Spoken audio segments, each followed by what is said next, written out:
Crunch Time with Reed Becker. I'm your host, Reed Becker. And today we have a bunch of stuff to cover from the NFL Reaction Sunday to some stuff that in the NFL that happened during the past week and some stuff in the NBA and on the hardwood. It's crunch time, so let's get started. Starting with the NFL Sunday reaction, we'll start at MetLife Stadium where the Jets had laid their second egg at MetLife Stadium of the season. They completely embarrassed themselves against the Buffalo Bills. Not even against Nathan Peterman, but first of all, Matt Barkley is better than Nathan Peterman. That's the reason why the Bills started him against Peterman. Anyone could be better against Peterman right now. And even though Barkley hasn't played for a couple of years since then, he is better than what the Bills had. But for the Jets, as I've said in shows before, the Jets defense is completely overrated. The Jets defense create stupid penalties they get called for. And their offense, I mean, they didn't have Darnold this week, but it didn't look any different. Josh McCown looked awful. And that game will get Todd Bowles fired. It won't happen during the season because I know Jet fans want probably Todd Bowles to get fired right. They probably wanted to have gone yesterday, but the thing is, you don't do it during the season. Wait till after the season, because say you fire Bowles, then you have Bates, the offensive coordinator, take over, and then so Bates takes over, and then it's just going to be classic Jets. They fire their coach, their interim coach comes in, and they win the rest of the games of the season. And then they ruin their draft pick, plus then it's going to make the Jets look at their interim coach as the full-time head coach when he really shouldn't have been a candidate at all or had a chance for a full-time head coaching job with the Jets. The Jets need to look somewhere outside the organization. Because especially with what Bates has done with the offense this year has been more than pathetic. Pathetic is an understatement for what Bates has done. So to put him in a head coaching job or to give him a chance is laughable. And then if you're going to say to fire McCagnon too, I mean, it's not really fair. McCagnon didn't hire Bowles. Let's see if you wait and see if McCagnon can hire his own guy and bring in an offensive-minded coach from outside the organization, and then you could grade McCagnon for his time with the Jets. Another game locally that happened last night. Monday Night Football in San Francisco, the Giants defeated the Niners 27-23. Now, the Giants played a pathetic Niners team. The game in general was one of the worst games in football that I've seen so far this season, in terms of penalties and just complete missed plays, miscommunication. But the penalties were ridiculous. The Niners had a chance to beat the Giants at the end. And I know, and then here's one thing. Dave Gettleman if Dave Gettleman takes that game and decides that game shows that Eli has something left in him because he beat the San Francisco 49ers, who are probably worse than what the Giants are right now, then Gettleman should just be escorted out of the Giants training facility in East Rutherford. At that point, because I was thinking about this last night.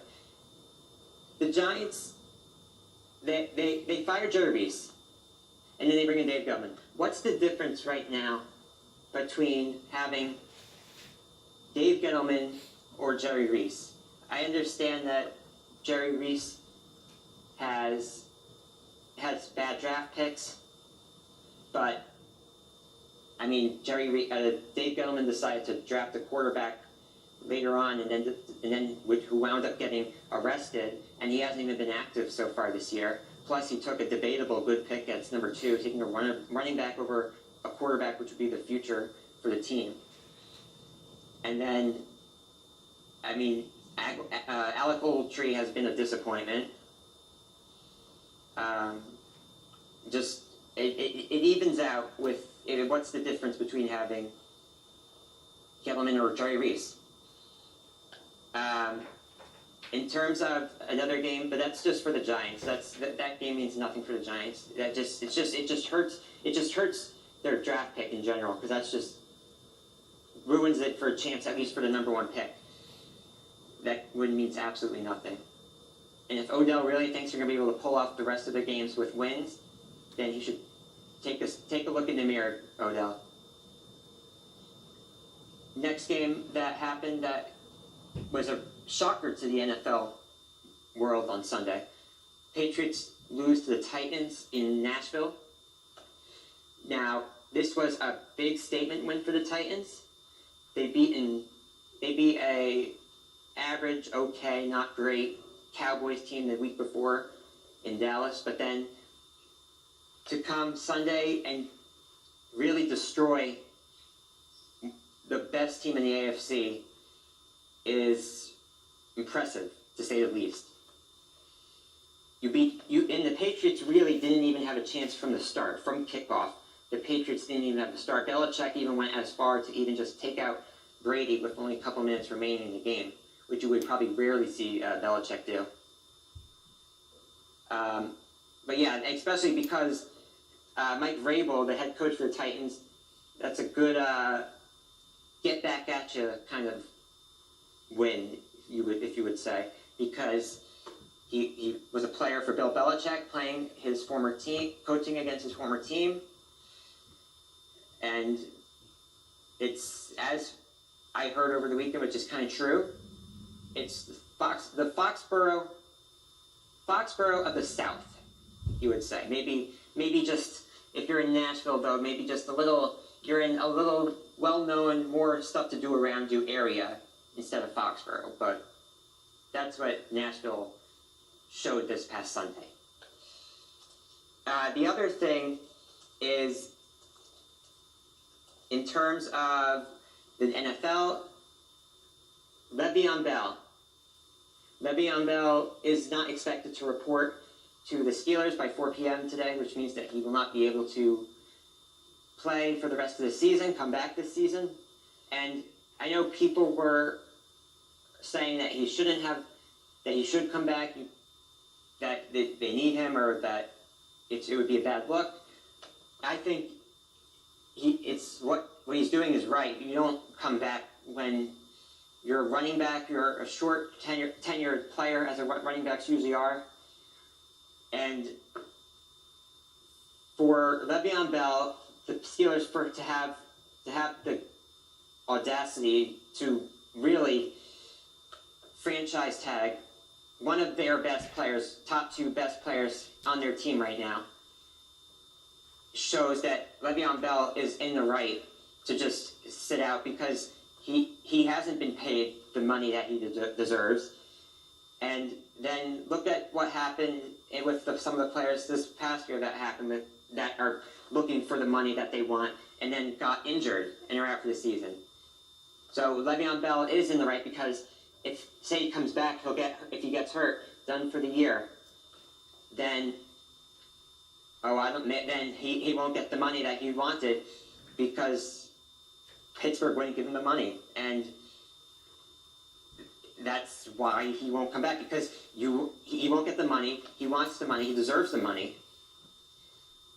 And that's just why you don't do that. That's just bad financial business. But yeah, you won't see Le'Veon Bell definitely back in Pittsburgh. And the other thing is, because if he was to come back, if he walked into that the Steelers locker room in Pittsburgh, I mean, there probably would have been punches thrown and the fight would have started, because what they said earlier in the season about Le'Veon Bell not needing the money and that he's making more than what they are, stay out of the pocket of a player, please. It's inappropriate. It's not necessary.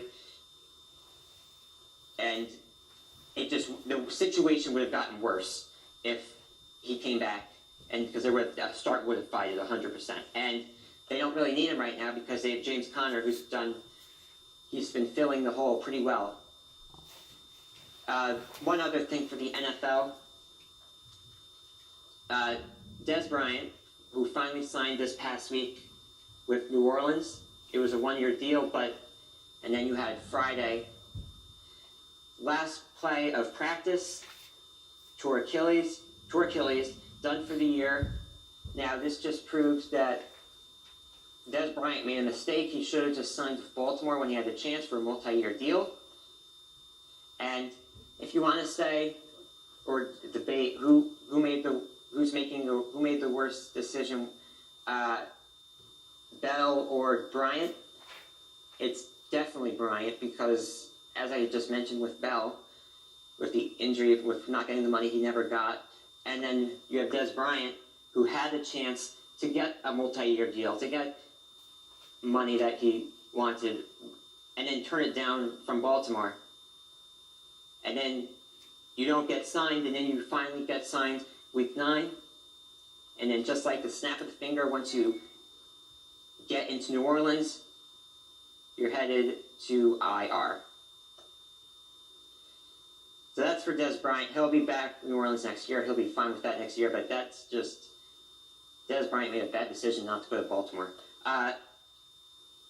To the hardwood, we had a trade this past week. We had Jimmy Butler was traded to Philadelphia in a trade that Tom Thibodeau finally pulled the trigger on, or just the Timberwolves in general. Tom Thibodeau basically stepped away and let them do their thing. Jimmy Butler to the Sixers. Him and Justin Patton go to Philly for Covington, Sarge, Jared Bayless, and a 2022 second-round pick.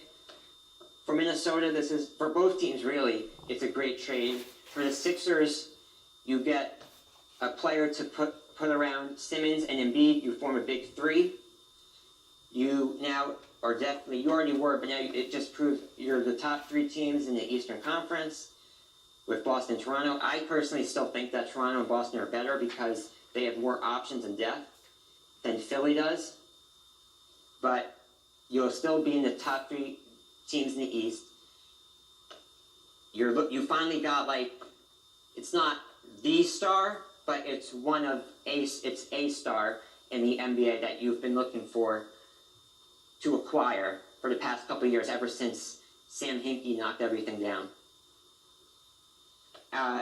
That's for the Sixers, and also because the Sixers, they're expected to work out a long-term deal at the end of the season with Jimmy Butler at the end of the season. But that's for the Sixers. For Minnesota, it's also a good trade because you had to get rid of Jimmy Butler out of Minnesota. You had to trade him away. You couldn't keep him on. He was a distraction to the team. They were losing because of him. And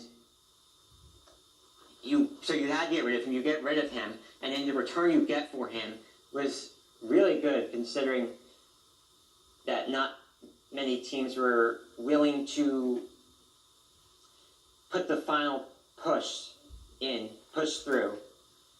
If you would say, like, Miami wouldn't do that. But Minnesota gets Dario Saric and Covington. Saric is a really good player. Saric they get, who was part of the Sixers process, who was a really young rising player in the league, in the NBA, and they're rebuilding now, and he's a good rebuilding piece. Because Jimmy Butler was definitely not walking back into Minnesota after this season with a contract extension. And then one other thing for Philly that was really good that they did, they only gave up a 2022 second rounder. They gave 2022 second rounder, not a first rounder. That's really impressive, considering that you would think, or it was expected probably, that the Sixers, they would have to give up a first rounder, that Jimmy Butler would be worth a first rounder. And to give up only a second rounder, it's really impressive, because no one expected that, and you wouldn't think that. And then it just shows that Minnesota was just that desperate to get rid of him.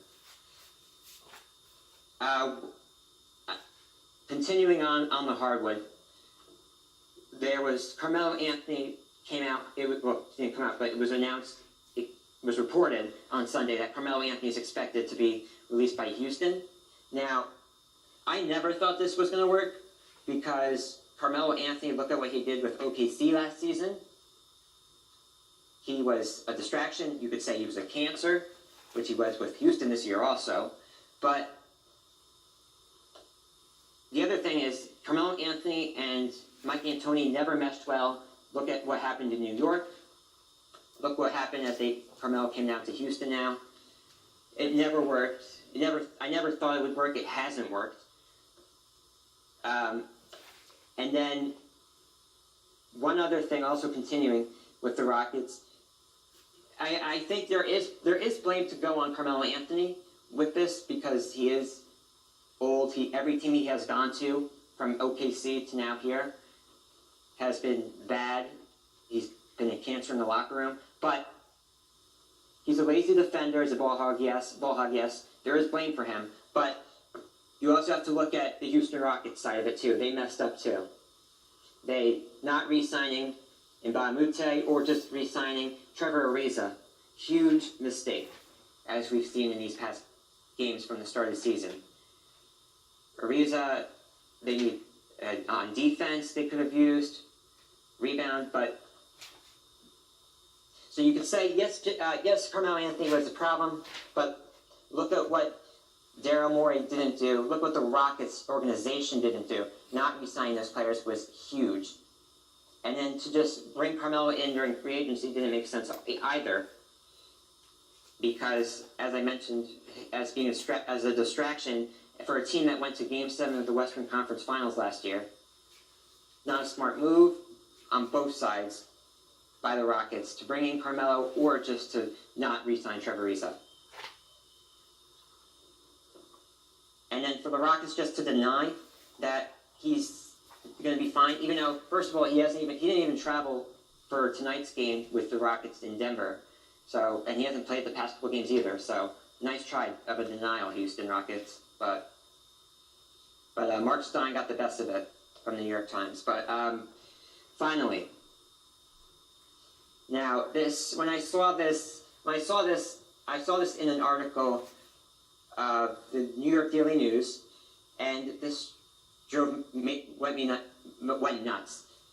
Now this is where we're going to bring in Reed's rant, and here we go. So Derek Fisher, as I mentioned in the New York Daily News article, went on Fox Sports 1 saying that he wouldn't have taken the Knicks head coaching job if he knew Phil Jackson was going to make him run the triangle offense. Well, excuse me, Derek Fisher, do you need a history lesson about Phil Jackson, about his history as a coach, or you think he's going to change now at the stage of his life at what he's at then? You really thought that was going to happen? Really? To say that you wouldn't have taken... I understand that you just finished playing in the NBA, but if you know basketball, if you know anything about basketball, if you've ever heard about Kobe Bryant, if you've ever heard about Shaquille O'Neal, if you've ever heard about the triangle offense, if you've ever heard about the Chicago Bulls, if you ever heard the name of Phil Jackson, what do you think those teams ran? What do you think Phil Jackson was going to do? Phil Jackson said at that time, publicly, we're looking for guys to help with the triangle offense. No excuse that you just came retired out as a player. No excuse, because he said that publicly, and any person that knows basketball, as I said, should know that. And then the other thing is, he said that he wouldn't have taken the job if he knew that. Well, first of all, maybe just get some lessons on how to ask appropriate questions when you go on an interview for anything next time, maybe. Maybe that's why no one has wanted you ever since you left the Knicks, and why you're sitting in Atlanta at NBA TV right now. And then the other thing is the reason the reason of saying, oh, he knew Phil. If he knew Phil Jackson was going to make him run the triangle, he would have taken it. But first of all, he said also Steve Kerr. He did say Steve Kerr probably didn't take the Knicks job because he knew that Phil Jackson was going to make him run the triangle offense. You think? Really? You think? Phil Jackson, has said publicly, again and again at that time, as I've been saying, you think Steve Kerr, you think that's probably why Steve Kerr didn't take it? Good job, Derek Fisher, for using your noggin, using your brain. And then, finally, as I said, for the excuses of saying that he wouldn't have taken if Phil Jackson made him run the triangle, that's nonsense. That's just an excuse for saying that, which he won't say, but it's true, that he wouldn't have the only reason that he took the Knicks job was because no one wanted him, and the Knicks were foolish enough to offer him $25 million. No person in their right mind would offer someone $25 million for a head coaching job, especially a head coach